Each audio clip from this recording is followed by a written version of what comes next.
नमस्कार विद्यार्थी मित्रांनो, MPSC करिअर्स या यूट्यूब चॅनलमध्ये तुम्हा सर्वांचं खूप खूप स्वागत आहे.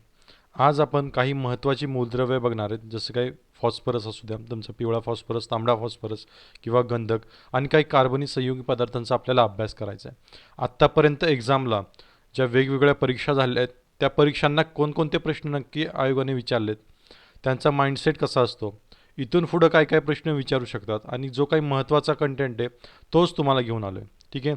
तुम्हाला माहिती आहे विज्ञानाचे प्रश्न कुठून येतात, तर NCERTमधून येतात. बरोबर, मी तुम्हाला दाखवलंही होतं.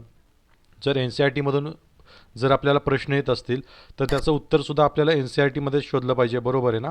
NCERTमध्येच आपल्याला त्याचं उत्तर शोधलंच पाहिजे. त्यामुळं NCERTचा जो सगळा डेटा आहे तो तुमच्यासाठी मी कलेक्ट करून आणलेला आहे, आणि ज्या घटकांवरती प्रश्न विचारले जातात मेजॉरिटीने, ते घटक मी तुम्हाला इथं सगळे दिलेले आहेत. तुम्हाला करायचं काय, व्हिडिओ पाहायचा आहे, रनिंगमध्ये नोट्स काढायच्यात आणि त्याचे रिव्हिजन करायचे. ठीक आहे. आणि एक महत्त्वाची गोष्ट तुम्हाला सांगायची आहे मला, कोणालाही सायन्सच्या रिलेटेड, विज्ञान या विषयाशी रिलेटेड काहीही प्रॉब्लेम असेल तर त्याने तो सांगावा. अगदी एखाद्या शब्दाचा अर्थ जरी कळत नसेल ना, तरी तो तुम्ही विचारू शकता. ठीक आहे. मी आपल्या टेलिग्राम चॅनलची लिंक खाली डिस्क्रिप्शन बॉक्समध्ये देत आहे. तिथे येऊन तुम्ही मला प्रश्न विचारू शकता. तुमचे काहीही डाऊट्स असतील सायन्सच्या रिलेटेड, म्हणजे फक्त विज्ञानाचेच नाही तर तुमचे GSचे जे काही टॉपिक्स असतील, मॅथ्स, रिझनिंग असेल किंवा तुमचा इतिहास, भूगोल, राज्यशास्त्र, अर्थशास्त्र, काहीही असू द्या, तुम्ही मला प्रश्न विचारू शकता तिथं. ठीक आहे. फक्त बाकीचे प्रश्न अवांतर नको, फक्त जे विषयाशी रिलेटेड आहेत तेच प्रश्न विचारा. एखाद्या सायन्समध्ये काय होतं की एखादी टर्म समजत नाही, एखाद्या शब्दाचा अर्थ लवकर समजत नाही, तो अर्थ तुम्हाला जर पाहिजे असेल तर तुम्ही मला डिरेक्टली विचारू शकता. फक्त सब्जेक्टच्या रिलेटेडच विचारा. ठीक आहे. अवांतर काहीही नको. आणि गुड मॉर्निंग, गुड नाईट हे सगळं थोडंसं बंद करा. तसले मेसेज पाठवणं थोडंसं बंद करा. जे कामाचं आहे तेवढं फक्त डिरेक्टली पाठवत जावा, कारण तुमचाही वेळ महत्त्वाचा आहे आणि माझासुद्धा वेळ महत्त्वाचा आहे. ठीक आहे. तुम्हाला जास्तीत जास्त फायदा कसा होईल हेच मला बघायचं आहे. आणि एक गोष्ट, सगळे आपण प्लेलिस्ट तयार केल्या आहेत, त्या प्लेलिस्टमध्ये जाऊन तुम्ही लेक्चर्स पाहू शकता. ठीक आहे. करंट अफेअर्सची सुद्धा आपण एक प्लेलिस्ट बनवली आहे, तिथं तुम्हाला सगळ्या चालू घडामोडी मिळतील. ओके. आपण रेल्वेसाठी आणि MPSCसाठी स्पेशल म्हणून खेळ विभागावरती प्रश्न बनवलेत, आणि खेळ विभागावरती चालू घडामोडी सगळ्या दिलेल्या आहेत तुम्हाला. आणि तुम्हाला विज्ञान आणि तंत्रज्ञान हा जो अवघड घटक होता याच्याशी रिलेटेड सगळ्या तुम्हाला डेटा मी अवेलेबल करून दिलेला आहे. ते लेक्चर जाऊन बघा ज्यांनी बघितले नसतील. ज्यांनी चॅनेलला अजूनही सबस्क्राईब केलं नसेल त्यांनी कृपया चॅनेलला सबस्क्राईब करून घ्या. ठीक आहे. IPLचा सीझन खूप जोरात चालला आहे. थोडंसं अभ्यासावरती सुद्धा फोकस करा, कारण हे सीझन दरवर्षी येतात, अभ्यासाचं सीझन लवकर येत नाही. आत्ता जर चान्स मिळाला आहे, म्हणती MPSCची परीक्षा असू दे नंतर रेल्वेची असू दे, NTPC किंवा ग्रुप डी काही असू दे, परत परीक्षा कधी रेल्वेची येईल हे कोणालाही माहिती नाही आहे, हे लक्षात ठेवा. त्यामुळे आत्ताच अभ्यास करा. MPSCसुद्धा तसंच आहे, खूप व्हॉलॅटिलिटी आहे सध्याच्या मार्केटमध्ये. त्यामुळे आत्ता जी एक्झाम येणार आहे यामध्ये 100% तुमचा अभ्यास द्या. काही प्रॉब्लेम असतील तर तुम्ही विचारू शकता. कोणताही प्रॉब्लेम असू दे तुमचा, तुम्ही तो नक्की विचारा. ठीक आहे. प्रत्येकाला मी उत्तर देण्याचा प्रयत्न करतो आणि प्रत्येकाला मी उत्तर देतो. ठीक आहे. त्यामुळं तुम्ही फक्त अभ्यासावरती फोकस करा. अभ्यासाचे रिलेटेड काही तुमच्या मनामध्ये असेल तर तुम्ही डिरेक्टली विचारू शकता. ठीक आहे. आज आपण खूप महत्त्वाची मूलद्रव्ये बघणार आहेत जी एक्झामला येतात. तुम्हाला माहिती आहे फॉस्फरस याच्यावरती खूप प्रश्न विचारले जातात. ठीक आहे. तसे जे काय काय प्रश्न विचारले जातात तेही मी तुम्हाला सांगणार आहे. आत्तापर्यंत काय काय प्रश्न आलेत तेही तुम्हाला सांगणार आहेत, आणि कुठं लक्ष द्यायचं नक्की, कसं लक्षात ठेवायचं तेही तुम्हाला सांगणार आहे. तुम्हाला सांगितलं विज्ञानात लक्षात काय ठेवायचं असतं. विज्ञानात लक्षात काय ठेवायचं असतं तर नाव आणि कन्सेप्ट. ठीक आहे. कन्सेप्ट एकदा तुम्हाला समजली आणि नाव लक्षात राहिलं तर तुम्हाला अख्खा विज्ञान समजतो. ठीक आहे. त्यामुळे या दोन गोष्टींवरती लक्षात ठेवायचं. आणि लक्षात कशा ठेवायच्या त्या ट्रिक्ससुद्धा मी प्रत्येक लेक्चरला तुम्हाला सांगत असतो. तुम्ही लेक्चर्स नीट बघा तेवढ्यासाठी, आणि रनिंगमध्ये नोट्स काढा. मी तुम्हाला ज्या ट्रिक्स सांगितल्यात त्या तिथल्या तिथे लगेच नोट डाऊन करून ठेवत जावा, कारण कसं होतं, एखादी ट्रिक सांगितली की तेवढ्यापुरते कळते, नंतर न विचारलं तर मग ते आठवत नाही. त्यासाठी तिथल्या तिथं नोट डाऊन केलेलं खूप चांगलं ठरतं. त्यामुळं ती एक सवय लावून घ्या. ओके. कष्ट केल्याशिवाय काही मिळणार नाही आहे. तरीसुद्धा तुमचं कष्ट जे ते सोपे करतो आहे मी, सगळा डेटा तुम्हाला अवेलेबल करून देत आहे. तुम्हाला फक्त आता मन लावून अभ्यास करायचा आहे. ठीक आहे. फॉस्फरसपासून चालू करूया. बघूया फॉस्फरस नक्की काय असतो. इथे एक डायग्रॅम मी दाखवली तुम्हाला. पिवळे पिवळे 4 अणू दिसत आहेत तुम्हाला, काय तेही सांगतो तुम्हाला. ठीक आहे. फॉस्फरस चालू करूया. पहिल्यांदा तर बघूया की फॉस्फरसचा शोध कोणी लावला. हा एक प्रश्न एक्झामला विचारतात. ब्रँड या शास्त्रज्ञाने फॉस्फरसचा शोध लावला. लक्षात कसं ठेवायचं, फॉस्फरस हा ब्रँड आहे एवढं लक्षात ठेवायचं. सायंटिस्टचं नाव तुम्हाला आपोआप लक्षात राहील. अलीकडच्या काळातच म्हणजे 17व्या दशकामध्ये याचा लागला शोध. 1669मध्ये याचा ब्रँड या शास्त्रज्ञाने शोध लावला आहे. एक्झामसाठी महत्त्वाचं. ठीक आहे. आता कन्सेप्टकडे येऊया. फॉस्फरस असं का म्हणायचं त्याला, फॉस्फरस हे नाव कसं मिळालं त्याला, कारण बहुतांशी मूलद्रव्य तुम्ही बघितले की सायंटिस्टच्या नावावरनं त्याचं नाव पडतं, बरोबर. इथं बघा सायंटिस्ट नाव आहे ब्रँड, पण ह्याचं नाव आहे फॉस्फरस. मग फॉस्फरसच का म्हणायचं त्याला ते आपण बघूया की त्याचं नाव फॉस्फरसच का पडलं. ओके, बघूया. हे मूलद्रव्य काय लिहिले बघा, दुसरं वाक्य काय लिहिले बघा, हे मूलद्रव्य अंधारात चकाकते म्हणून त्याला फॉस्फरस हे नाव मिळाले. कन्सेप्ट काय आहे बघा, हे जे मूलद्रव्य आहे हे अंधारात चकाकतंय म्हणून याला फॉस्फरस म्हणायचं आहे आपण. ठीक आहे, म्हणून याला फॉस्फरस म्हणायचं आहे. आता तुम्ही म्हणाल अंधारात चकाकणं आणि फॉस्फरस कशाचा कशाला काही संबंध लागेना. बऱ्याच जणांच्या मनात हे आलंच असेल, बरोबर ना. अंधारात चकाकते म्हणून का फॉस्फरस म्हणायचं हेही तुम्हाला मनात आलं असेल. ठीक आहे, त्यासाठी ही फोड करून दिली आहे बघा तुम्हाला मी. ही फोड बघा काय आहे फॉस्फरसची, फॉस्फो अधिक फेरो, त्यावरून फॉस्फरस असं नाव पडलं आहे. काय आहे बघा, मी तुम्हाला चौकोन करून दिलाय तिथं, फॉस्फो अधिक फेरो, फॉस अधिक फेरो. ठीक आहे, फॉसचा अर्थ काय होतो ते अगोदर समजून घ्या. फॉस म्हणजे प्रकाश, फॉस म्हणजे काय, फॉस म्हणजे प्रकाश, आणि फेरो म्हणजे वहन करणे. फेरो म्हणजे काय, वहन करणे, कंडक्टर ज्याला म्हणतो ना आपण, वहन करणे. फॉस म्हणजे हे जे फॉस लिहिले ह्या फॉसचा अर्थ होतो प्रकाश, आणि फेरो म्हणजे वहन करणे, प्रकाशाचं वहन करतोय म्हणजेच काय, तो अंधारात चकाकतोय म्हणजेच प्रकाशाचं वहन होतंय, म्हणून याला म्हणायचं फॉस्फरस, असं याचं नाव आहे. आता राहील लक्षात, आता तुम्ही कधी विसरणार नाही की याचा शोध ब्रँडने लावलाय, कारण मी काय म्हटलं होतं फॉस्फरस सोबतच म्हणायचं, फॉस्फरस ब्रँड. ठीक आहे, फॉस्फरस हा एक ब्रँड आहे. हे जर वाक्य तुमच्या लक्षात राहील तर सायंटिस्टचं नावही तुम्ही विसरणार नाही. आणि याला फॉस्फरसच का म्हणायचं, कारण तो अंधारात चकाकतो, तो अंधारात चकाकतोय म्हणून त्याला काय म्हणायचं फॉस्फरस. कारण का याची फोड काय होते, फॉस अधिक फेरो. फॉस म्हणजे प्रकाश, फेरो म्हणजे वहन करतोय. जो प्रकाशाचं वहन करतो तो तुमचा फॉस्फरस, जो प्रकाशाचं वहन करतो तो तुमचा फॉस्फरस. कारण का याला म्हणले की हे मूलद्रव्य अंधारात चकाकते. हे वाक्य खूप महत्त्वाचं आहे, हे मूलद्रव्य अंधारात चकाकते. ठीक आहे, याचा अणुक्रमांक किती आहे, 15. अणुक्रमांक म्हणजे काय ते तुम्हाला सांगितलं होतं, आठवते का, आपले जुनं लेक्चर जाऊन बघा एकदा सायन्सचं. ठीक आहे, अणुक्रमांक म्हणजे काय सांगितलं होतं, रिव्हिजन होतीये का बघा तुमची. अणुक्रमांक म्हणजे अणुमधील प्रोटॉनची किंवा इलेक्ट्रॉनची संख्या, अणुमधील प्रोटॉनची किंवा इलेक्ट्रॉनची संख्या, म्हणजे याच्यामध्ये 15 प्रोटॉन आहेत आणि याच्यामध्ये 15 इलेक्ट्रॉन आहेत, असा याचा साधासुद्धा अर्थ होतो. म्हणजे फॉस्फरसचा जर अणुक्रमांक विचारला तर सांगता आलं पाहिजे 15, किंवा असं विचारतील कोणत्या मूलद्रव्याचा अणुक्रमांक हा 15 असतो. मग तेव्हाही कन्फ्यूज व्हायचं नाही की बाबा शिकवलंच नाही, माहितीच नाही, असं काही नको. असंही विचारू शकतात ना की बाबा कोणत्या मूलद्रव्याचा अणुक्रमांक हा 15 आहे, तर लक्षात ठेवायचं फॉस्फरसवरती. कारण तुम्हाला सांगतो की फॉस्फरस आणि गंधक या दोन मूलद्रव्यांवरती बऱ्याच अंशी प्रश्न विचारले जातात. तुम्ही मागचे क्वेश्चन पेपर सगळे काढून बघा, तुम्हाला नक्की कळेल की फॉस्फरस आणि गंधक या मूलद्रव्यांवरती भरमसाठ प्रश्न विचारलेले आहेत. त्यामुळे चुकायचं नाही. रेल्वे एक्झामची तयारी करणाऱ्यांनी तर हे लक्षातच ठेवायचं. ठीक आहे, असंही विचारू शकतात ना की कोणत्या मूलद्रव्याचा अणुक्रमांक हा 15 आहे, तर तुम्हाला फॉस्फरस हा लक्षात राहिला पाहिजे. किंवा असं विचारतील फॉस्फरसचा अणुक्रमांक कोणता आहे, तर तुमच्या लक्षात राहिला पाहिजे तो 15 आहे. ठीक आहे, रेणुसूत्र विचारतील. ठीक आहे, सहसा रेणुसूत्र विचारत नाहीत, पण लक्षात ठेवा रेणुसूत्र याचं काय, P4, म्हणजे पीच्या 4 अणूंपासून तो बनलेला आहे म्हणून P4. ठीक आहे, दिसतं इथं तुम्हाला, हा एक आहे, हा दुसरा आहे, हा तिसरा आहे आणि हा चौथा आहे. सगळे असे एकमेकांना बंद झालेले आहेत आणि हा आहे, हे आहे रेणुसूत्र त्याचं P4. 4 आहेत म्हणून P4 हे याचं रेणुसूत्र आहे. आणि हा मिळून तयार होतो तुमचा फॉस्फरस. हा आहे तुमचा फॉस्फरस. राहील लक्षात. ठीक आहे, आता आपल्या शरीरामध्ये फॉस्फरस महत्त्वाचा आहे का, तर खूप महत्त्वाचा आहे. कसा, ॲप्लिकेशन बघा याचं. काय लिहिलं आहे बघा, हाडांमध्ये, शेवटचं वाक्य बघा, हाडांमध्ये 60% कॅल्शियम फॉस्फेट असते. आपली जी हाडं आहेत, बोन्स, आपल्या हाडांमध्ये 60% कॅल्शियम फॉस्फेट असते असं म्हणता येते. एवढं ह्याचं शरीरामध्ये महत्त्व आहे फॉस्फरसचं, हे लक्षात ठेवा. म्हणजे फॉस्फरस कुठं असतो, आपल्या हाडांमध्ये. कॅल्शियम फॉस्फेटच्या स्वरूपामध्ये. कोणत्या स्वरूपामध्ये?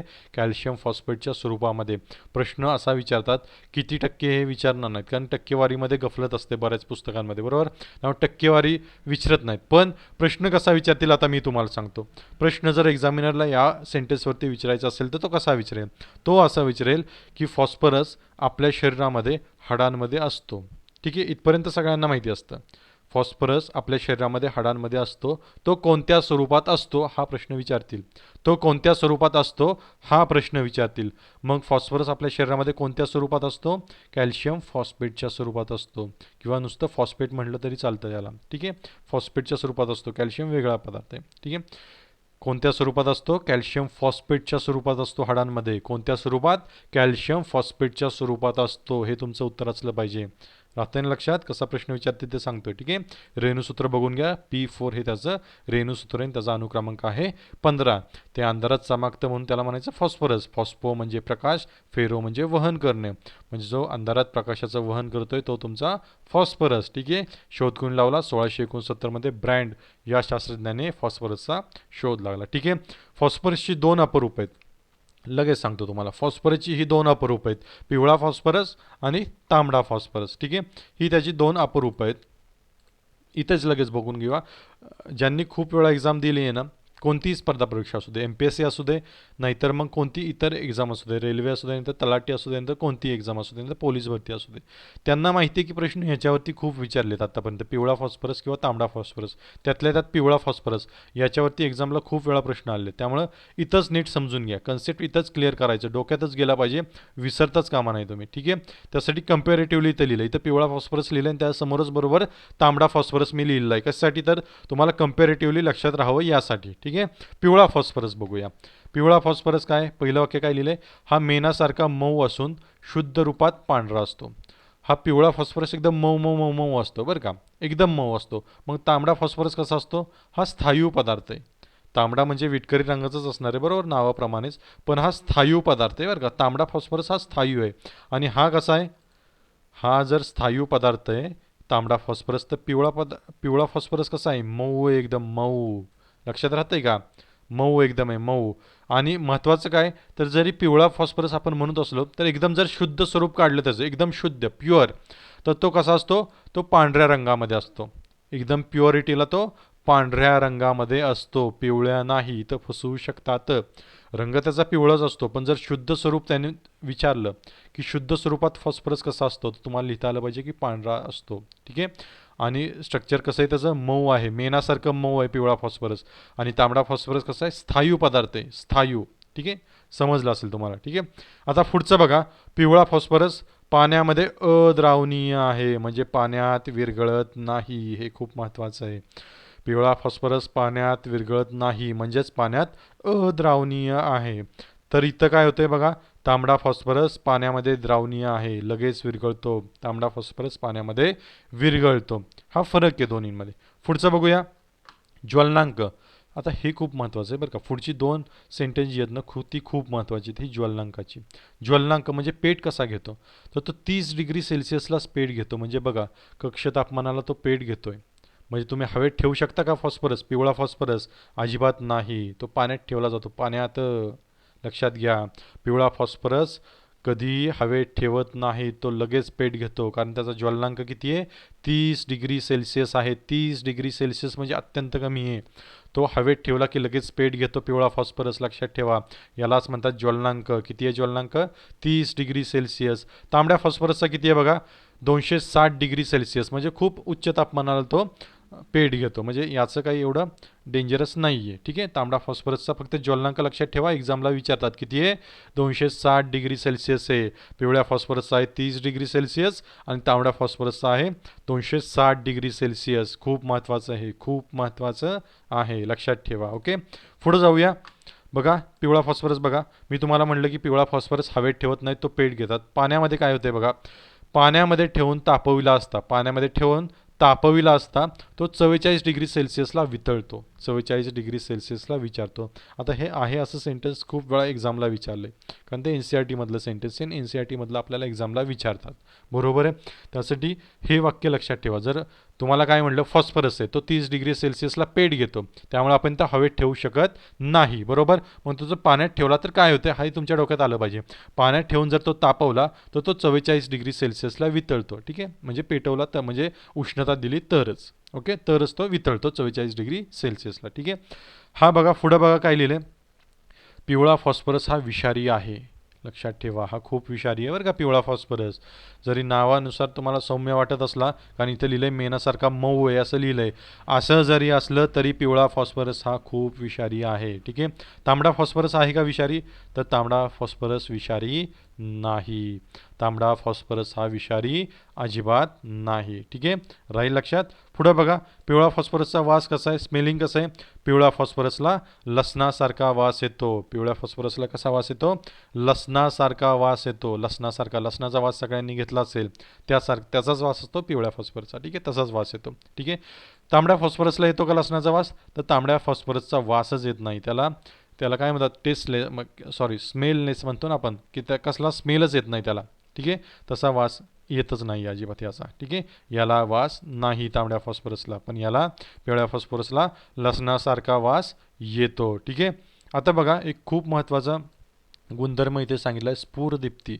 हा काय आहे नक्की गुणधर्म, हा पिवळ्या फॉस्फरसचा गुणधर्म आहे. पिवळ्या फॉस्फरसचा गुणधर्म आहे बरं का. परीक्षेला कसा प्रश्न विचारतात तेही तुम्हाला सांगतो. शेवटचं वाक्य बघा काय लिहिलंय. ठीक आहे, काय लिहिलंय बघा, अंधेऱ्या खोलीत पिवळा फॉस्फरस चमकतो. ठीक आहे, आत्ताच म्हटलं की फॉस्फरसला एक गुणधर्म असतो की तो अंधारात चकाकतो. पिवळा फॉस्फरस बघा काय करतो, अंधाऱ्या खोलीत पिवळा फॉस्फरस चमकतो, या गुणधर्मास स्फुरदीप्ती असे म्हणतात. आता ह्याचं नाव लक्षात ठेवा गुणधर्माचं. ठीक आहे, पिवळा फॉस्फरस जो आहे तो अंधाऱ्या खोलीत ठेवला असता तो चमकतो. हा जो गुणधर्म, या गुणधर्माला म्हणायचं स्फुरदीप्ती. काय म्हणायचं, स्फुरदीप्ती. ठीक आहे, एक्झामला काय विचारतील, अंधाऱ्या खोलीत पिवळा फॉस्फरस चमकतो या गुणधर्मास काय म्हणतात, तर स्फुरदीप्ती म्हणतात. अजून प्रश्न त्यांना जर अवघड करून विचारायचा असेल तर काय विचारतात, स्फुरदीप्ती हा गुणधर्म कोणत्या मूलद्रव्याचा आहे. बरोबर, काय प्रश्न विचारतील बघा, अवघड करून विचारायचं असेल तर काय विचारतील, स्फुरदीप्ती हा गुणधर्म कोणत्या मूलद्रव्याचा आहे. आता तुम्हाला पहिल्यांदा स्फुरदीप्ती काय आहे कळालं पाहिजे, त्यानंतर तुम्ही मूलद्रव्य सांगताल. बरोबर ना. स्फुरदीप्ती काय आहे, अंधाऱ्या खोलीत जो पिवळा फॉस्फरस चमकतो त्या गुणधर्माला म्हणतो आपण स्फुरदीप्ती. आणि मग हा स्फुरदीप्ती हा कोणाचा गुणधर्म आहे, पिवळ्या फॉस्फरस या मूलद्रव्याचा. लक्षात ठेवा. ठीक आहे, असंही फसवू शकतात की स्फुरदीप्ती कोणाचा गुणधर्म आहे, त्यासाठी लक्षात ठेवा पिवळ्या फॉस्फरसचा हा गुणधर्म आहे स्फुरदीप्ती. राहील लक्षात. ठीक आहे, लिहून ठेवा, नोट्स बनवा तुमच्या आणि वेळोवेळी त्या रिवाईज करा. ठीक आहे, खूप महत्त्वाचं आहे, यातूनच प्रश्न येणार आहेत तुम्हाला. ठीक आहे, पुढे बघूया आपण. आता आपला फॉस्फरस झाला. फॉस्फरसला विसरू नका अजिबात. फॉस्फरस ब्रँड या शास्त्रज्ञाने त्याचा शोध लावला आहे. P4 त्याचं रेणुसूत्र आहे, अनुक्रमांक 15 आहे आणि कॅल्शियम फॉस्फेटच्या स्वरूपात आपल्या शरीरात तो अवेलेबल असतो. ठीक आहे, पिवळा फॉस्फरस लक्षात ठेवा, तांबडा फॉस्फरस लक्षात ठेवा, नोट्स बनवायच्या आणि प्रॉपर रिव्हिजन करा. ओके, पुढे बघूया आपण. गंधक, पुढचा आहे तुमचं महत्त्वाचं मूलद्रव्य गंधक. आता ज्यांनी अगोदर एक्झाम्स दिल्यात ना त्यांना कळेल की गंधकावरती कसे कसे प्रश्न आलेत ते. ठीक आहे, सगळे आपण इथं कव्हर करणार आहोत. गंधक याला इंग्लिशमध्ये काय म्हणतात, सल्फर असं नाव आहे त्याचं इंग्लिशमध्ये. याचं नोटेशन कसं आहे, सल्फरमुळं S असं नोटेशन आहे. मागं आपण P4 बघितलं होतं ना, P बघितला होता. फॉस्फरसला P म्हणतात ना, गंधकला S म्हणतात. ठीक आहे, S असं नोटेशन आहे त्याचं सल्फरचं. ठीक आहे, आता बघा थोडीशी हिस्ट्री बघूया, म्हणजे तुम्हाला गंधक कधीच विसरणार नाही तुम्ही. गंधक म्हणलं की तुमच्या डोळ्यासमोर काहीतरी प्रॉपर्टी येणार म्हणजे येणारच. बघा आता महत्त्वाचं सांगते तुम्हाला, पहिलंच वाक्य बघा, शुलबारी. शुलबारी या संस्कृत नावापासून सल्फर या नावाची निर्मिती झाली आहे. बघा आपल्याकडूनच घेतलं आहे सगळं बरं का, आपल्याकडूनच घेतलेलं आहे. शुलबारी या संस्कृत नावापासून, शुलबारी हे संस्कृत नाव आहे आणि खूप प्राचीन काळापासून गंधक लोकांना परिचित आहे, हे लक्षात ठेवा. खूप प्राचीन काळापासून गंधक लोकांना परिचित आहे, हे लक्षात ठेवा. त्यामुळे संस्कृतमध्ये नाव आहे त्याचं, संस्कृतमध्ये उल्लेख आहे त्याचा गंधकाचा, सल्फरचा. ठीक आहे, शुलबारी या संस्कृत नावापासून सल्फर या नावाची निर्मिती झाली आहे. ठीक आहे, शुलबारी म्हणजे काय, शुलबारी म्हणजे तांब्याचा शत्रू. तांब्याचा शत्रू शुलबारी. ठीक आहे, म्हणजेच काय, शुल्ब, बरोबर ना, शुल्ब मराठी ग्रामर बऱ्याच जणांचं पक्का असेल आता. शुल्ब अधिक आरी म्हणजे शुल्बारी. आता आमला आणि आमलारीच्या वेळेला मी तुम्हाला याची फोड सांगितली होती बरोबर ना, आमलारीची फोड काय होती, आम्ल अधिक अरी, आम्ल अधिक अरी. आमलाचा अरी म्हणजे आमलाचा शत्रू, अरी म्हणजे काय, मराठी ग्रामर ज्यांचं पक्का असेल त्यांना माहिती असेल, अरी म्हणजे शत्रू. कुणाचा शत्रू, शुल्बाचा. शुल्ब म्हणजे काय, तांबा, तांब्याचा शत्रू म्हणजे गंधक. लक्षात राहील का, शुल्ब आरी, आरी म्हणजे शत्रू, राहील लक्षात. तांब्याचा शत्रू म्हणजे शुल्बारी, शुल्बारीपासून नाव आलं तुमचं सल्फर, म्हणजे ज्याला आपण मराठीमध्ये म्हणतो गंधक, राहील लक्षात.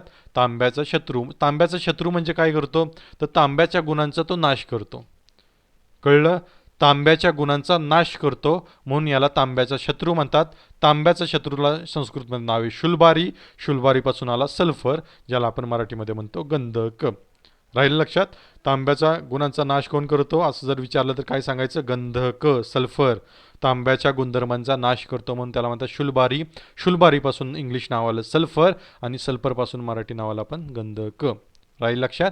असा हा क्रम आहे, ठीक आहे. आता तुम्ही गंधकाला कधी विसरणार नाही, बरोबर. हा तांब्याचा गुणांचा नाश करतो, ठीक आहे, गंधक. पुढे बघूया. आढळ, कुठं आढळतो गंधक, कुठं आढळतो, तर क्रियाशील ज्वालामुख असलेल्या भूभागात मुक्त स्थितीत आढळतो. जिथं क्रियाशील ज्वालामुखी आहेत ना, ॲक्टिव्ह ज्वालामुखी आहेत जिथं, त्या भागामध्ये एकदम मुक्त स्थितीत तो आढळतो गंधक, ठीक आहे. याचा अनुअंक काय, 16. फॉस्फरसचा किती बघितला होता अनुअंक, बरोबर, फॉस्फरसचा बघितला होता 15 अनुअंक बघितला होता. याचा किती आहे, 16 आहे. 16 आठवते का फॉस्फरसचा, दाखवतो एकदा तुम्हाला, विसरला असणार तुम्ही. हे बघा अनुक्रमांक किती आहे, 15. तसाच याचा किती आहे, गंधकाचा किती आहे, 16. अनुअंक आणि अनुक्रमांक म्हणजे काय, अनुअंक म्हणजे परत एकदा रिव्हिजन घेतो, अनुअंक म्हणजे अणूमधील प्रोटॉनची किंवा इलेक्ट्रॉनची एकूण संख्या. काय म्हणलं, अनुअंक म्हणजे अणूमधील प्रोटॉनची किंवा इलेक्ट्रॉनची एकूण संख्या, याला म्हणायचं अनुअंक. म्हणजे जर अनुअंक गंधकचा 16 असेल तर याच्यातल्या प्रोटॉनची संख्या किती, 16, याच्यातल्या इलेक्ट्रॉनची संख्या किती, 16, बरोबर ना. आता तुम्ही समजा लक्षात ठेवला की गंधकाचा अनुक्रमांक आहे 16 आणि प्रश्न एक्झामला वेगळाच विचारला, कसा विचारतील बघा. जर तुम्हाला करेक्टली माहिती आहे की गंधकाचा अनुअंक आहे 16, ठीक आहे, परीक्षेला काय विचारतील, आता परीक्षेला असं माहिती असेल की कदाचित मुलांना अनुअंक 16 आहे गंधकाचा हे माहिती आहे सल्फरचा, तर ते कसं विचारतील एक्झामला की गंधकामध्ये किती इलेक्ट्रॉन्स असतील किंवा गंधकामध्ये किती प्रोटॉन्स असतात, असा प्रश्न विचारला की कन्फ्युजन व्हायचं नाही. प्रोटॉनची संख्या म्हणजेच अनुअंक, इलेक्ट्रॉनची संख्या म्हणजेच अनुअंक. म्हणजे जर विचारलं की गंधकामध्ये प्रोटॉनची एकूण संख्या किती, तर तुम्हाला लिहिता आलं पाहिजे 16च आणि इलेक्ट्रॉनची एकूण संख्या किती, तर 16च, कारण प्रोटॉनची किंवा इलेक्ट्रॉनची संख्या म्हणजेच तुमचा अनुअंक. असाही प्रश्न विचारला जाऊ शकतो, त्यासाठी इथं नीट लक्षात ठेवा. ओके, ठीक आहे, अनुअंक समजला तुम्हाला. आता जाऊया पुढं, अनुअंक याचा 16. गंधक, पुढचं वाक्य बघा. गंधक हा पिवळा व ठिसूळ असा स्थायू पदार्थ आहे, पिवळा आहे आणि असा ठिसूळ असा स्थायू पदार्थ आहे, ठीक आहे. पिवळ्या फॉस्फरससारखा असा मेण्यासारखा मऊ नाहीये, तर हा गंधक कसा आहे, असा ठिसूळ असा स्थायू पदार्थ आहे, पण तो त्याचा कलर कसा आहे, पिवळा कलर आहे, ठीक आहे. याला गंध आहे का, चव आहे का, तर अजिबात नाही. याला गंधही नाही आणि चवही नाही, तो गंधहीन आणि चवहीन आहे, ठीक आहे. सगळ्यात महत्त्वाचं की गंधक उष्णता आणि विद्युतचे वहन करत नाही, होत नाही असं लिहिलं आहे बरं का. उष्णतेचं सुद्धा वहन करत नाही आणि इलेक्ट्रिसिटीचं म्हणजे विद्युतचं सुद्धा वहन करत नाही. नोट डाऊन करा, खूप महत्त्वाचं आहे, करत नाही, ठीक आहे. MPSCला विचारतात, गंधकाच्या अशा प्रॉपर्टी देताना विचारतात, उष्णतेचं वहन करतो का, विद्युतचं वहन करतो का, असं विचारतील. मग तुम्हाला बरोबर कोणतं चूक करतो हे कोणतंही कळालं पाहिजे, ठीक आहे, लक्षात ठेवा त्यासाठी. इथं पुढं बघूया. शेवटचं वाक्य बघा, महत्त्वाचं आहे. जेव्हा रासायनिक अभिक्रियेत अवक्षेप म्हणून गंधक मिळतो, जेव्हा एखादी रासायनिक अभिक्रिया आपण करत असतो आणि अवक्षेप म्हणजे काय, रेसिड्यू ज्याला इंग्लिशमध्ये म्हटलं जातं, अवक्षेप म्हणजे काय, शेवटला एक बाय प्रोडक्ट म्हणून एखादं काहीतरी मिळतं त्याला अवक्षेप म्हणतो आपण, बरोबर ना. जेव्हा रासायनिक अभिक्रियेत अवक्षेप म्हणून शेवटाला गंधक मिळतो तेव्हा त्याला गंधकाचे दूध असं म्हणतात, ठीक आहे. म्हणजे एखादी जर रासायनिक अभिक्रिया झाली कोणत्याही मूलद्रव्यांची आणि शेवटी एक बाय प्रोडक्ट म्हणून किंवा अवक्षेप म्हणून गंधकाचे पूड मिळाली किंवा गंधक मिळाला ना, गंधक, तर त्याला काय म्हणायचं, गंधकाचे दूध. खूप महत्त्वाचं नाही, हे एक्झामला खूप वेळा विचारलं आहे बरं का, याला काय म्हणतात. जर रासायनिक अभिक्रियेत अवक्षेप म्हणून गंधक मिळाला तर त्याला काय म्हणायचं? हा प्रश्न खूप वेळा एक्झामला आला आहे, त्यासाठी लक्षात ठेवा. गंधकाचे दूध असं म्हणतात याला, कारण आपण इमॅजिन करू शकत नाही की असंही नाव असेल त्याला म्हणून. ठीक आहे, त्यामुळे आपल्या परीक्षेमध्ये चुकतं, त्यासाठी इथंच क्लिअर केलं आहे मी. काय म्हणतात त्याला? गंधकाचे दूध. अवक्षेप कळतोय का तुम्हाला? रासायनिक अभिक्रिया झाली, काहीतरी तुम्हाला एक प्रोडक्ट मिळेल. ठीक आहे, दोन किंवा अधिक मूलद्रव्ये एकत्र आली, काहीतरी त्यांच्यात रासायनिक क्रिया झाली आणि काहीतरी आपल्याला एक प्रोडक्ट मिळालं, काहीतरी एक उत्पादन मिळालं. अजून काहीतरी मिळू शकतं ना, की बाबा काहीतरी अजून एक शिल्लक काहीतरी राहिलंय, तर त्याला शिल्कीला म्हणतात त्या अवक्षेप. ठीक आहे, असा जर अवक्षेप तुम्हाला गंधकाचा मिळाला तर त्याला काय म्हणायचं? गंधकाचे दूध. हे लक्षात ठेवा. हे गंधकाचे दूध महत्त्वाचं असतं, थोडंसं मेडिसिनमध्ये याचा उपयोग करतात, हे लक्षात ठेवा. ठीक आहे, हे सगळं लक्षात राहील. गंधक तुमचा अनुअंक वगैरे विसरू नका. ठीक आहे, आणि गंधकाचं नाव कुठून आलंय ते सुद्धा लक्षात ठेवा. शुलबारी म्हणजे तांब्याचा शत्रू. ओके, लक्षात राहील ना, तांब्याचा शत्रू आहे गंधक. गंधकाचे उपयोग बघूया आपण. गंधकाचे उपयोग काय काय आहेत? या गंधकाच्या उपयोगांवरती खूप प्रश्न आलेत, तुम्हाला माहिती आहे हे. जे शेती करत असतील, शेतीसंबंधी ज्यांना ज्ञान असेल ना, त्यांना पहिलं वाक्य, पहिला उपयोग जो आहे गंधकाचा तो माहिती असणार आहे, ऑलरेडी माहीत असणार आहे. कीडनाशक आणि कीटकनाशक तयार करण्यासाठी गंधकाचा उपयोग होतो. गंधकाची एक पूड मिळते बघा, ती कीटकनाशक म्हणून आपण वापरतो शेतामध्ये अन्नधान्य टिकवण्यासाठी. तुम्हाला माहिती असेल, जे शेती करत असतील त्यांना माहिती असेल, जे शेती करत नसतील त्यांनी मग लक्षात ठेवा. ठीक आहे, कॉमन सेन्स आहे हा, की कीडनाशक आणि कीटकनाशक तयार करण्यासाठी गंधकाचा उपयोग होतो. ठीक आहे, अजून कुठं कुठं उपयोग होतो बघा मुलांना. कुठं कुठं उपयोग होतो गंधकाचा? तर मलम तयार करण्यासाठी. एक कीटनाशक आणि कीटकनाशकाचा उपयोग, कीटकनाशक म्हणून त्याचा उपयोग होतो, आणि मेडिसिनमध्ये खूप उपयोग होतो गंधकाचा, हे लक्षात ठेवा. मलम तयार करण्यासाठी त्यातल्या त्यात एक उपयोग आहे त्याचा. ठीक आहे, तर अजून महत्त्वाचं लक्षात ठेवा, जे एक्झामला विचारतात, हे जे मकरध्वज औषध आहे ना, तुम्ही क्वेश्चन पेपर मागचे काढून बघा, एक्झामला खूप वेळा हे विचारले. मकरध्वज हे आयुर्वेदिक औषध गंधक व पारा यांपासून तयार करतात. आता इथे दोन टाईपचे प्रश्न तुमचे तयार झाले. एकतर मकरध्वज या औषधात कोणकोणते घटक असतात हे विचारलं परीक्षेला, गंधक आणि पारा. किंवा काय विचारतील, गंधक आणि पारा यापासून कोणतं औषध तयार करतात, ते कोणतं औषध आहे? मकरध्वज. हे एक्झामला विचारलंय म्हणून तुम्हाला स्पेसिफिकली सांगतोय. स्टार करूनच ठेवा, स्टार करून ठेवा, स्टार करून. मकरध्वज, मकरध्वज हे आयुर्वेदिक औषध गंधक व पारा यांपासून तयार करतात, लक्षातच ठेवायचे. पुढचं महत्त्वाचं काय तुमचं? रबराचे व्हल्कनायझेशन. आता नाव खूप अवघड आहे, पण पेपरला विचारतात की रबराचे व्हल्कनायझेशनमध्ये कोणता मूलद्रव्य वापरतात, हे एक्झामला विचारतात. ठीक आहे, व्हल्कनायझेशन म्हणजे काय हे तुम्हाला जरी लक्षात ठेवायची गरज नसली तरी थोडंसं तुम्हाला माहीत असलं पाहिजे की व्हल्कनायझेशन म्हणजे काय, हे तुम्हाला माहीत असलं पाहिजे. एक्झामला अजिबात विचारणार नाहीत की व्हल्कनायझेशन म्हणजे काय, कन्सेप्ट सांगा, नाहीत विचारणार. पण रबराचे व्हल्कनायझेशनमध्ये कशाचा उपयोग होतो हे नक्की विचारतात. गंधकाचा उपयोग करून ते बनवलं जातं, ही प्रोसेस होते, हे तुम्हाला माहीत असलं पाहिजे. हे एक्झामला विचारतात, पण एक्झॅक्ट कन्सेप्ट तुम्हाला विचारणार नाहीत, पण तुम्ही लक्षात ठेवा. रबराच्या व्हल्कनायझेशनमध्ये गंधकाचा उपयोग होतो. कसा ते बघूया. कच्चे रबर आणि गंधक, काय काय बघा, कच्चे रबर आणि गंधक विशिष्ट तापमानात तापवल्यास चिवट व कठीण रबर मिळतं. काय मिळतं? चिवट आणि कठीण रबर मिळतं. या प्रक्रियेस रबराचे व्हल्कनायझेशन असं म्हणतात. तुम्हाला प्रश्न पडला असेल कशासाठी वापरतात, तर इंडस्ट्रियल यूजसाठी होतो. इंडस्ट्रीमध्ये याचा, इंडस्ट्रियलमध्ये बऱ्याचशा गोष्टी तयार करण्यासाठी रासायनिक प्रक्रियांमध्ये याचा उपयोग करतात, हे लक्षात ठेवा. पण महत्त्वाचं काय, तर रबराच्या व्हल्कनायझेशनमध्ये कोणता घटक महत्त्वाचा असतो, तर गंधक, हे विचारतात. ठीक आहे, परत एकदा बघूया. रबराचे व्हल्कनायझेशन, कच्चे रबर आणि गंधक विशिष्ट तापमानात तापवल्यास चिवट आणि कठीण रबर मिळतं. कसं? चिवट आणि कठीण रबर मिळतं. या प्रक्रियेस काय म्हणतात? रबराचे व्हल्कनायझेशन असं म्हणतात. ठीक आहे, लक्षात ठेवा. कीडनाशके ते मलम तयार करण्यासाठी, मकरध्वज हे औषध गंधक आणि पारा यांपासून बनवतात, आणि रबराच्या व्हल्कनायझेशनमध्ये गंधकाचा उपयोग होतो. ठीक आहे, फॉस्फरस आणि गंधक हे खूप महत्त्वाचे आहेत. एक्झामच्या पॉईंट ऑफ व्ह्यूने दोघांचा चांगल्या नोट्स काढा आणि चांगली रिव्हिजन करा. एकही मार्क्स तुमचा गेला नाही पाहिजे. फॉस्फरसवरती प्रश्न आला, गंधकावरती प्रश्न आला की असं नको व्हायला की मला वाचलंय आणि मला परीक्षेमध्ये आठवेना, असं होताच कामा नये. क्लिअर अभ्यास करायचा, चांगला अभ्यास करायचा. ठीक आहे, पुढे बघूया. काही महत्त्वाच्या कार्बनी संयुगांचा आपल्याला अभ्यास करायचा आहे इथं. काही महत्त्वाची कार्बनी संयुग बघायची आपल्याला थोडक्यामध्ये, कारण यांवरती प्रश्न विचारतात. तुम्ही क्वेश्चन पेपर काढून बघा, याच्यावरती तुम्हाला कोणत्या घटकांवरती तुम्हाला एकतरी प्रश्न सापडेलच. जर आणि प्रश्न येणारच असेल तर हा मार्क सोडायचा नाही. कशाचा आपल्याला अभ्यास करायचा इथं अभ्यास करायचा आपल्याला मिथेनचा. मिथेनवरती काय काय प्रश्न आले ते बघायचे आपल्याला. मिथिल अल्कोहोल काय प्रकार, बऱ्याच जणांना मिथिल अल्कोहोल माहिती नसेल, पण ज्यांनी MPSCची मागच्याच वर्षीची प्रश्नपत्रिका दिली त्यांना मिथिल अल्कोहोल कळला असेल, कारण मागच्याच वर्षी याच्यावरती एक प्रश्न आला होता. त्यानंतर इथिलीनवरती बऱ्याचपैकी परीक्षेमध्ये प्रश्न विचारतात. ॲसिटिक ॲसिड तुम्हाला माहीत असलं पाहिजे काय, याच्यावरती प्रश्न विचारतात. त्यासाठी एक्झॅक्ट घेऊन आलोय. तुम्हाला काय म्हटलं, फापट पसारा मी अजिबात तुमच्यासमोर आणणार नाही. जे एक्झामला येतं, जे एक्झामला विचारतात तो डेटा महत्त्वाचा तुमच्यासमोर घेऊन येणार आहे. तुम्हाला फक्त याची रिव्हिजन करायची. ठीक आहे, आता चालू करूया आपण मिथेनपासून. मिथेन काय बघा, त्याचा फॉर्म्युला बघा मिथेनचा CH4. CH4 म्हणजेच काय, कार्बनचं एक कार्बन आहे याच्यामध्ये, बरोबर ना, CH4 म्हणतोय, आणि 4 हायड्रोजन आहे त्याच्यामध्ये, बरोबर ना.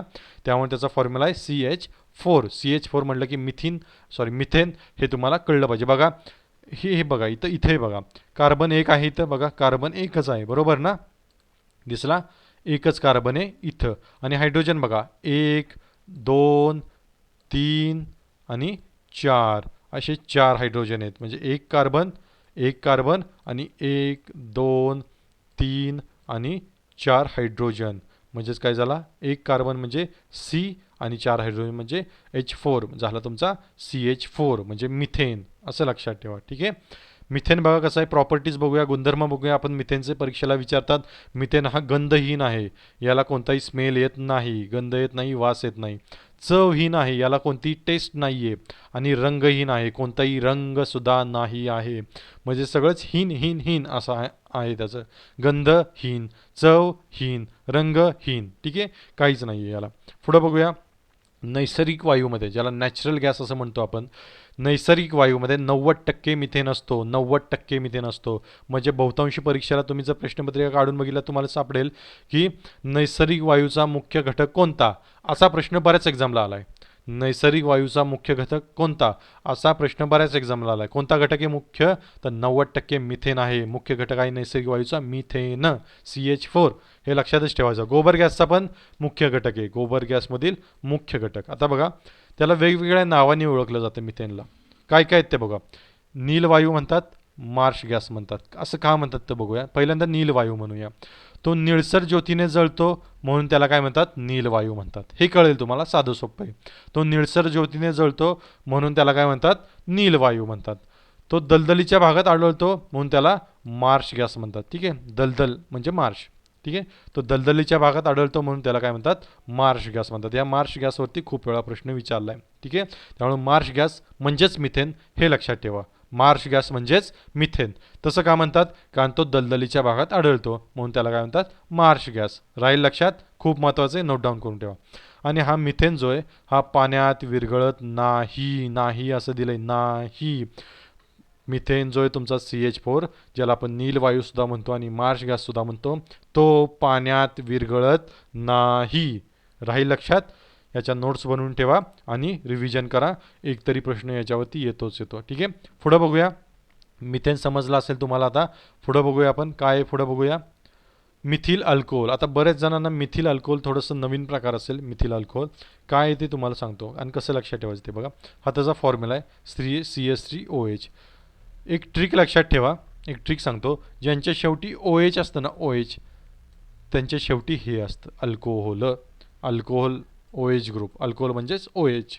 ठीक आहे, राहील लक्षात. थोडीशी ट्रिक सांगितली, कुठेही तुम्हाला उपयोगाला येऊ शकते. ठीक आहे, CH3OH. ठीक आहे, CH3OH. आता फॉर्म्युला लिहित नाही, इथं लिहिलाच आहे. CH3OH म्हणजेच मिथिल अल्कोहोल. विचारतात काय बघा, त्याचं नाव विचारतात. मिथिल अल्कोहोललाच मिथेनॉल किंवा उड अल्कोहोल असं म्हणतात. आता हे नाव विचारतात. ठीक आहे, मिथिल अल्कोहोलला मिथेनॉल किंवा उड अल्कोहोल असं विचारतात. हा फॉर्म्युला कोणी विचारणार नाही, CH3OH. फक्त तुमच्या माहितीसाठी तिथे दिला आहे. एक्झामला विचारतात काय, तर हे आणि हे विचारतात. हे शेवटची 3 वाक्य एक्झामला विचारतात. मिथिल अल्कोहोल खूप विषारी वायू आहे बरं का, अत्यंत विषारी. हा अत्यंत विषारी आहे. म्हणजे मिथिल अल्कोहोल म्हणलं की तुम्हाला विषच आठवलं पाहिजे. मिथिल अल्कोहोल म्हटलं की तुम्हाला विषारीच आठवलं पाहिजे.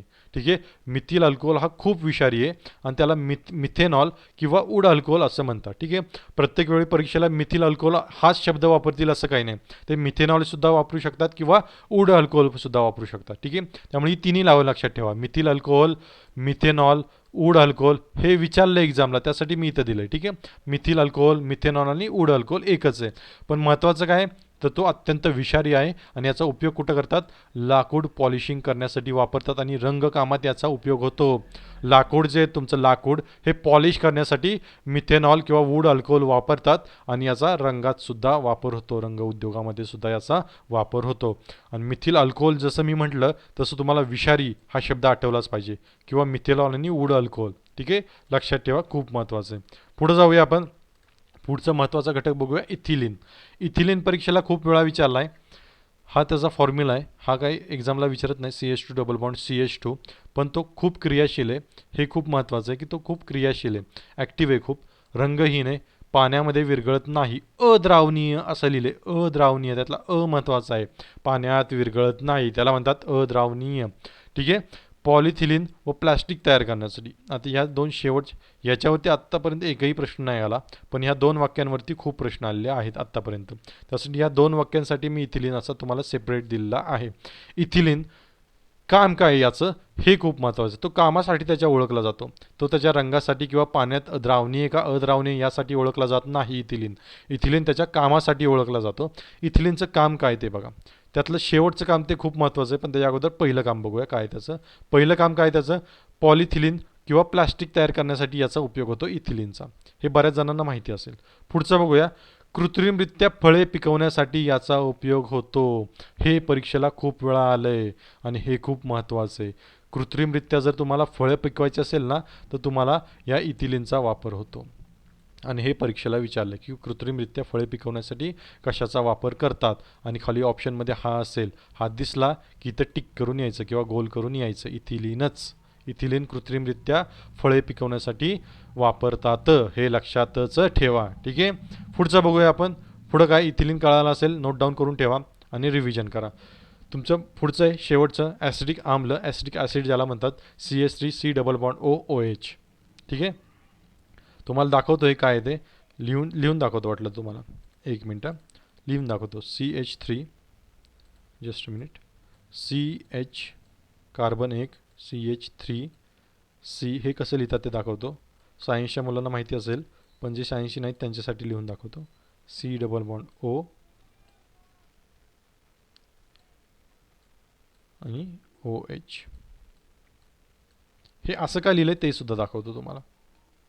ठीक आहे, पहिल्यांदा हे नंतर बघू, पहिल्यांदा त्याची प्रॉपर्टीज बघू आपण काय काय ते. ॲसिटिक ॲसिड कशासाठी ओळखलं जातं, ते व्हिनेगारसाठी ओळखलं जातं. व्हिनेगार हा शब्द बऱ्याच जणांना परिचित असेल, का तर याचा स्वयंपाकामध्ये उपयोग होतो. ज्यांना स्वयंपाक माहीत असेल त्यांना, ज्यांना स्वयंपाक माहीत नसेल त्यांना माहीत नसेल कदाचित व्हिनेगार. पण व्हिनेगार काय म्हणतात बघा ॲसिटिक ॲसिडला, ॲसिटिक ॲसिडच्या पाण्यातील द्रावणाला व्हिनेगार म्हणतात. जर पाण्यात द्रावण केलं आणि त्यात ॲसिटिक ॲसिड टाकलं तर त्याला काय म्हणायचं आपण, व्हिनेगार म्हणायचं. ठीक आहे, व्हिनेगारमध्ये ॲसिटिक ॲसिडचे प्रमाण 5 ते 8% असते. ठीक आहे, व्हिनेगारमध्ये काय असतं, ॲसिटिक ॲसिड असतं. आता हा प्रश्न एक्झामला विचारतात. ठीक आहे, व्हिनेगारमध्ये, कारण खालीलपैकी कशामध्ये ॲसिटिक ॲसिड असतं, तर व्हिनेगारमध्ये असतं. किंवा असं विचारतील ॲसिटिक ॲसिडचे प्रमाण कशामध्ये असतं, तर ते असतं व्हिनेगारमध्ये. ठीक आहे, एक्झामला आलं आहे, लक्षात ठेवा, नोट डाऊन करून ठेवा, स्टारच करून ठेवा. ठीक आहे, व्हिनेगारमध्ये असतं. आणि व्हिनेगार कशाला म्हणतात, तर ॲसिटिक आम्लाच्या पाण्यातील द्रावणाला व्हिनेगार असे म्हणतात. ॲसिटिक ॲसिडच्या पाण्यातील द्रावणाला व्हिनेगार असं म्हणतात, हे नोट डाऊनच करून ठेवा. आणि याचा उपयोग खूप महत्त्वाचा आहे. व्हिनेगारचा, ज्यांना व्हिनेगार माहिती आहे त्यांना त्याचा उपयोगही माहिती आहे, ज्यांना माहीत नाही त्यांच्यासाठी सांगतो. लोणचे किंवा सॉस इत्यादी पदार्थांचा परिरक्षक म्हणून त्याचा वापर करतात. म्हणजे लोणचं आणि सॉस खूप वेळापर्यंत टिकावं म्हणून त्यामध्ये व्हिनेगार टाकलेलं असतं, आणि या व्हिनेगारमध्ये काय असतं, तर ॲसिडिक आम्ल असतं. ठीक आहे, लोणचं सगळ्यांना माहिती आहे, तोंडाला पाणी नाही ना सुटलं कोणाच्या. लोणचं आणि सॉस हे दीर्घ काळापर्यंत टिकावे यासाठी त्यामध्ये व्हिनेगार टाकलेलं असतं, आणि या व्हिनेगारमध्ये काय असतं, ॲसिडिक ॲसिड असतं. हा उपयोग सगळ्यांना माहिती आहे व्हिनेगारचा. दुसरा उपयोग काय, तर कृत्रिम धागे, रंग, प्लॅस्टिक हे तयार करण्यासाठी सुद्धा ॲसिटिक आम्ल वापरतात. आता येऊया त्याच्या सूत्राकडं. थोडंसं केमिस्ट्रीचा बेसिक फॉर्म्युला फंडा मी तुम्हाला सांगतो. परत एकदा मी लिहितो, CH3 काय फॉर्म्युला बघा तर CH3C. ज्यांना केमिस्ट्री माहिती आहे, ज्यांचं विज्ञान होतं बॅकग्राऊंड त्यांना माहिती आहे, हे बेसिक आहे. तरीसुद्धा तुम्हाला सांगतो CH3C डबल बॉन्ड O आणि OH. मगाशीच तुम्हाला सांगितलं होतं बघा, हे मी घालवतो. आता बघा ॲसिडिक ॲसिड तुम्हाला इथंही दिसत असेल. आता हे काय दिले बघ, कार्बन. ही सगळी कार्बनची संयुग आहेत असं तुम्हाला सांगितलं. आपण कार्बनची संयुग बघत होतो बरोबर. पहिल्यांदा तुम्हाला मी काय सांगितलं, मिथेन सांगितलं बरोबर. कार्बनची संयुग आहे म्हणजेच काय, कार्बनपासून जे तयार झाले ती कार्बनची संयुग आहे बरोबर. पहिल्यांदा मिथेन बघितला, त्यानंतर काय बघितला, मिथेनॉल बघितला बरोबर, विषारी जो होता तो मिथेनॉल. त्यानंतर काय बघितलं आपण, ॲसिडिक ॲसिड बघतोय आपण, ॲसिडिक ॲसिड बघतोय बरोबर ना. इथिनिल बघितला, ठीक आहे. CH2 double bond CH2 ethylene बघितला. आता काय बघतोय आपण, ॲसिडिक आम्ल बघतोय. हा सुद्धा कार्बनी पदार्थ आहे. म्हणजेच काय, याच्यामध्ये कार्बन दिसतोय का इथे तुम्हाला, C दिलाय म्हणजे कार्बन आहे. आता बघा, कार्बनची जर संयोजन तुम्हाला विचारली व्हॅलन्सी, तर ती असते 4. लक्षातच ठेवा, ठीक आहे. म्हणजे 4 बंध त्याला लागतात. कार्बनला 4 बंध हे लागतात कुठेही जावा तुम्ही. ऑक्सिजनला 2 बंध हे लागतात, हे लक्षात ठेवा. त्यामुळे बघा इथं हे 3 झाले का, कार्बनला 4 आहेत का बघा चिकटलेले. इथं हे 3 झाले का, आणि हा बंध हे 4था झाले 4. कार्बनचे ह्या झाले 4. ह्या कार्बनला आहेत का बघा 4. आता मधल्या कार्बनला 4 आहेत का बघूया. 1 हा झाला, इथं 2 आहेत म्हणजे 3 झाले, आणि हा 4था झाले का. 4 बॉन्ड झाले का कार्बनला 4च बॉन्ड लागतात कुठेही जावा तुम्ही, ठीक आहे. झाले का 4. ओके, परत एकदा सांगतो मी कसे ते 4 बॉन्ड झाले ते बघा.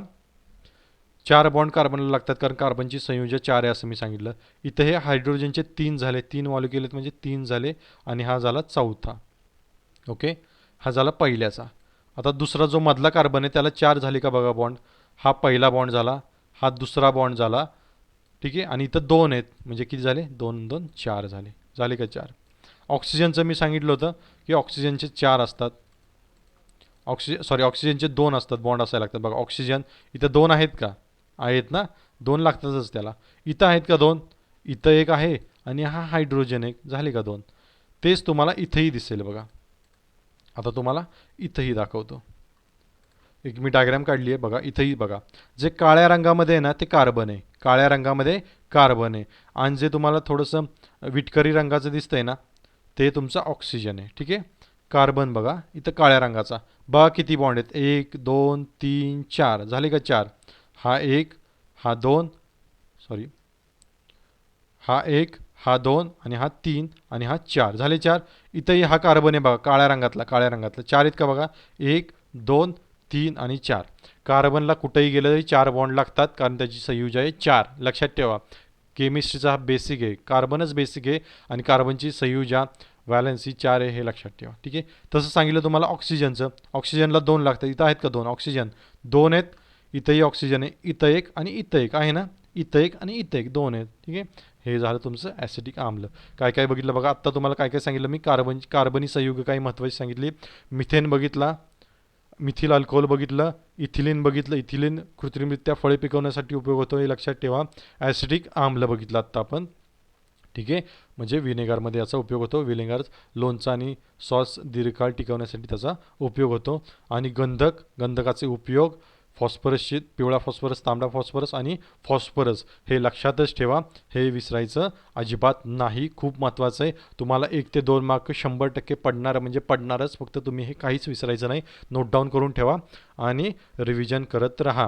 तुम्हाला सायन्सचे रिलेटेड काही क्वेरीज असतील तर तुम्ही डिरेक्टली मला विचारू शकता, ठीक आहे. ज्यांनी चॅनेलला सबस्क्राईब केलं नसेल त्यांनी चॅनेलला सबस्क्राईब करून घ्या.